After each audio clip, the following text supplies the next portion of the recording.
The video the first one. Jakey's got the beer.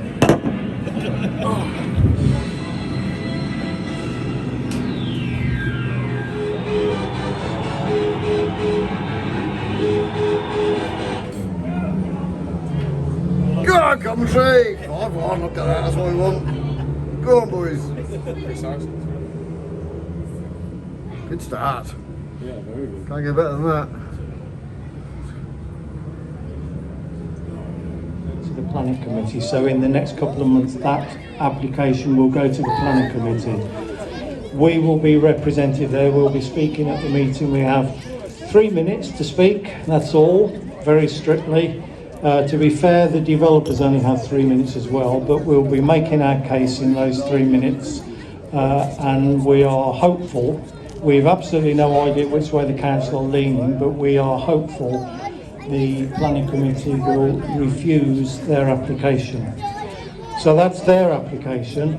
Many of you will know that we submitted our own application for the stadium, and that was to change the use of some of the buildings with a longer term vision of obviously returning the stadium for racing, including enhancing the facilities, to have a gymnasium there, a cycle track, an equine surface for horse events in the centre of the track, etc. So that was our application. That's going through process. There's been more than 1,000 people respond to that. We're waiting to see the response. We believe there's overwhelming support for our application, but we have to wait until we see the formal documents from Rugby Council. The only document we have seen is a letter of objection from Brandon Estates, not surprisingly. So we've responded to that. We've gone through it as we do with every document they submit with a fine-tooth comb. We've pulled it apart and, basically rubbish their response. So our application will not go to committee before the Brandon Estates application goes to committee. So we're obviously hoping that when the Brandon Estates application goes to committee for housing, it will be refused. But it should come to a head in the next couple of months.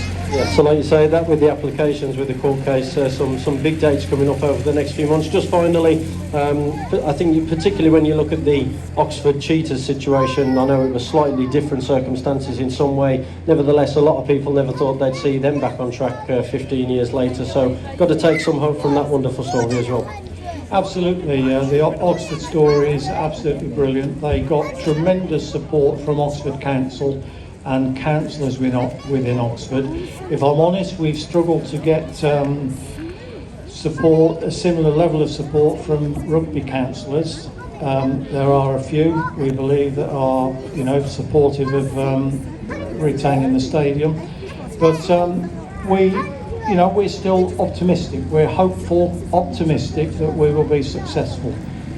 That's certainly the attitude to have as well. I know the Coventry Bees fans in particular and Speedway supporters in general would like to thank you for your efforts. Ladies and gentlemen, Jeff Davis. So great to get an update from Jeff there on everything going on, and like I say, a few key dates coming up. Tonight. Right, tonight's prize is challenge match. 1, 9. We've been level all match 6. and now we're 4 down. 4 races to go. There you go. Quite good. Very nice prize indeed. I'll see if I can You got speak a ticket ready now?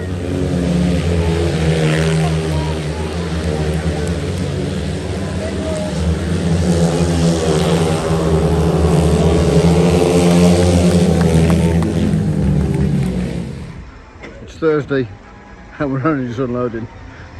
A bit of a disappointing weekend. We always unload on a Sunday, wash the car, put the car away, but we're a bit fed up on Sunday, so I've not had an interest in doing it.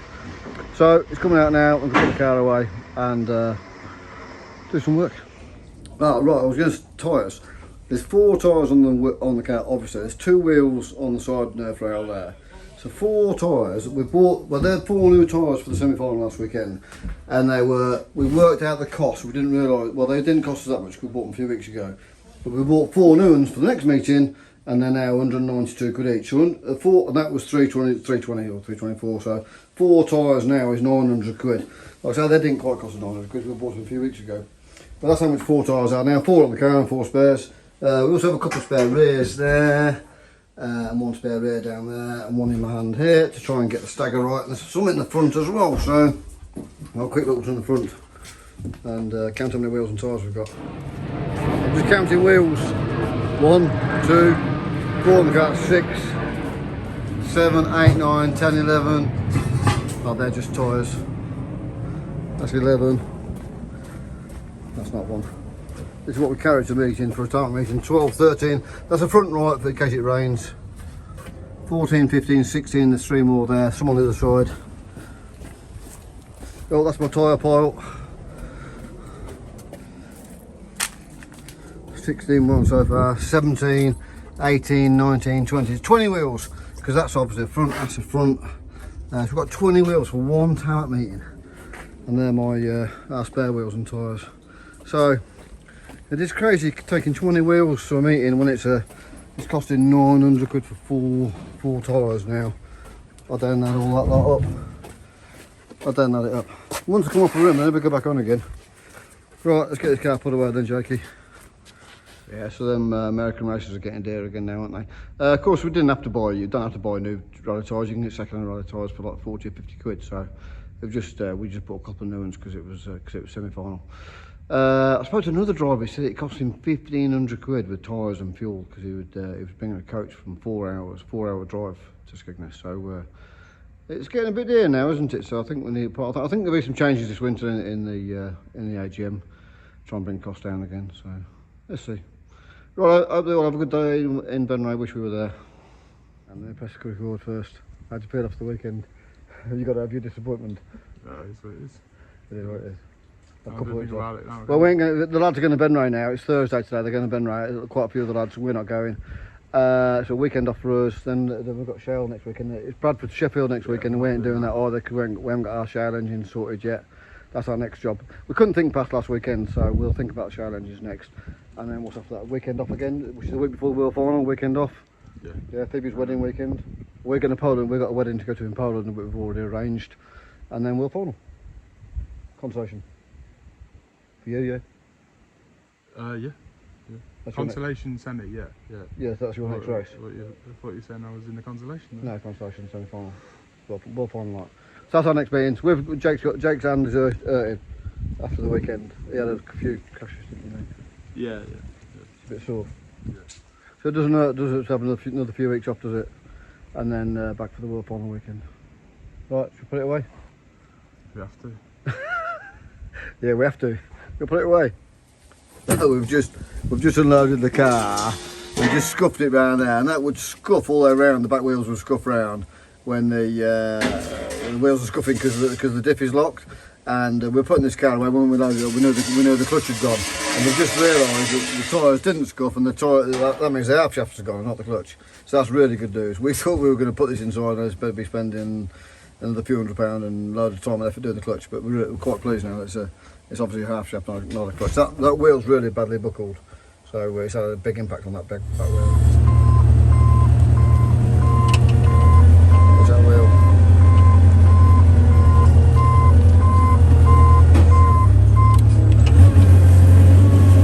That's it. That wheel's just going round. It's got back wheel. So it's had a big impact. That back wheel.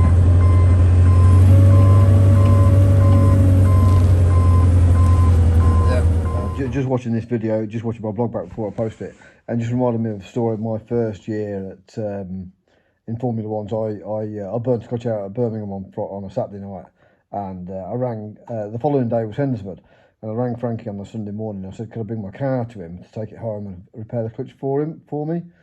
And when I drove up to his, he said, yeah, bring it Sunday morning. Yeah, bring it. This was on the Sunday morning. He said, yeah, bring it out. Bring it over to Hednesford, and I'll take it away with me. So I took it to Hednesford and drove it up to a transporter and reversed up to a transporter. And he said, and as I got out, he said, you daft sod, it's not your clutch. He said, your half shaft has gone. My first year, I didn't know what a half shaft was. and he one half shaft broke on one side, so he jacked up one side so the oil didn't run out. Put a half shaft in it, charged me 35 quid. He said, "Go and get your helmet on." I says, "Oh, I've got my helmet with me as it happens." "Go on, get out, go and get signed in and get booked in." And that was my first ever. I went and raced, and I got some fuel and went out and raced at Hednesford that day. Didn't do any good, but yeah, that was my first time I thought my clutch had gone. It wasn't. It was actually half shaft. And that's what's happened with Jake's car. Just reminded me of that story, so I'll add it on. I must apologise to Carl because I just said that's Phoebe's wedding next week, on the weekend before the World Pond, and of course it's Carl and Phoebe's wedding. And when I got married, Carl, there was a great big poster in our kitchen that said, on the top of it said Jenny's wedding, and me and Jenny have always laughed about it since, because that was 20 odd years ago, and it's always been Jenny's wedding, so it will always be Phoebe's wedding. Now, if we won't see you before, many congratulations to Carl and Phoebe, and have a great day, and we'll see you when we do. Good luck. So the coach, we had the coach repaired last week, went for service. We spent a year working on it, changed all the radiator and the pump and the thermostat and the non-return flow valves and everything, and it's still heating up. So we took it for service last week and it's still heated up again. So it's going back to the garage again now. We had the aircon working because it was scorching hot last weekend, and we had to turn it off because it was getting too hot. So it's going back again. So see if we can fix it this time. Currently sitting in front of my PC waiting for my speed awareness course to start. I've got a Zoom speed awareness thing here. I've never done a speed awareness course before, and it's 2 3/4 hours sitting here doing this. So, but at least it's not 3 points on my licence, isn't it? So, oh well, I've been sitting here for an hour now, and I'm in the meeting room still waiting. Let's get this over with. The sooner it's done, the sooner it's over. Oh my word, that's 2 3/4 hours of my life I won't get back. But don't go speeding. Maybe I should do an opposite one for stock car drivers. You need to go faster. You need to hit things and crash faster. Oh, what a load of rubbish. But maybe the speed awareness is exactly what it is, isn't it? Be aware of speed signs and these speed limits. Oh well, glad that's over. Right, let's get back to work.